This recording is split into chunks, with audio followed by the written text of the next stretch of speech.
भगवंतांनी सगळ्या परिस्थितीचा विचार करून जन्म घ्यायचं आश्वासन दिलं. पृथ्वी मातेला वचन दिलं, म्हणले काही काळजी करू नको, मी येईन आणि तुमचे सगळे कष्ट दूर करीन. सगळी डिटेलिंग सुद्धा भगवंतांनी केलं. मी कसा येईन, कुठे येईन, कधी येईन, काय करीन. भगवंताचे शब्द आहेत,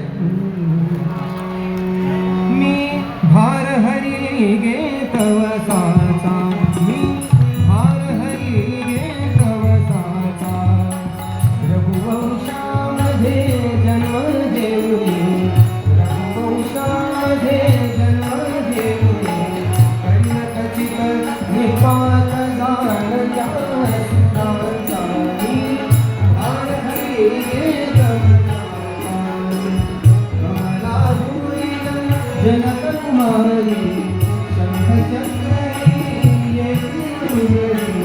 त्या कैकईच्या गिरधारी, शेष होईल बंधू लक्ष्मण नावाचा, मी भार हरी गे तवसाचा, मी भार हरी गे तवसाचा.